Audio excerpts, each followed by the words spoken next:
The progress of the mission from start to finish and still going is never a simple matter. It's complicated. I indicated yesterday the complications of the journey of our MSC pioneers from France through to Sydney and eventually to this Port Breton. This is Mission Alive. I'm Roger from the MSC Mission Office. I want to continue a little bit with some of the complexities of what was happening at the time.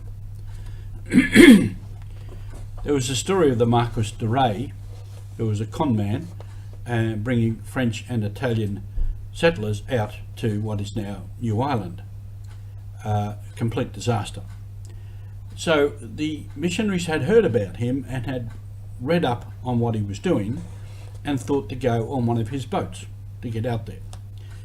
They were strongly advised against that and went on another boat. And then came the story of Manila, Singapore, Jakarta, and eventually through to Sydney. At that time, the world, in that part of the world, is as complicated as it is now. There was a Dutch East India Company, which is now Indonesia, and there was Dutch New Guinea. There was the German New Pomerania, which was the north side of the New Guinea island, and taking in there of Rabaul and New Ireland, where the missionaries eventually went, and that was called German New Guinea. And then there was the Papuan side, which was governed by Australia, and the Papuan side was actually a territory of Australia after the Commonwealth, and as time went on.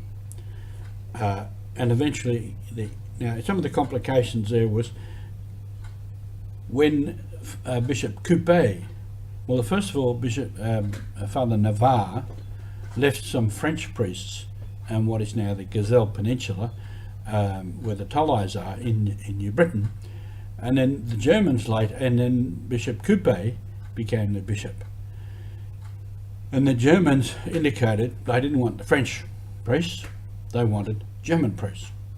So after that, priests from our German province were sent there. And the French continued in Papua, but they had a problem with language. Many of the French didn't speak English, and the Australian government administration and the patrol officers were all English speakers. So Bishop de Beaumanoux worked hard to get an English-speaking priest in Port Moresby. After various attempts, the Australian province took on Port Moresby and then later Eastern Papua. So then you had all these different provinces involved in what would become Papua New Guinea and the province of Papua New Guinea. So there are many complications in that, and a fascinating story in itself. Into the bargain then, when they got to Thursday Island to set up a base there, they found what they call the Manila Boys. These were men from Manila, the Philippines, who were pearl divers in that area. And since they had been in Manila, had a contact there, they ended up getting from the Philippines Filipino catechists, whom they employed in many parts of Papua. And they in their turn married local women, and so you have this long line of families that have Filipino origin. And a lot of them are still there today. In Rabaul, the first Vicar Apostolic was Louis Coupet, and his successor was a man called Gerard Vestas. Prior to coming to Rabaul, he was in Manado, in what is now Indonesia, in the Celebes. Two things in that. These people were Melanesians, and MSC were given the mandate to evangelise Melanesia and Micronesia, so they went there.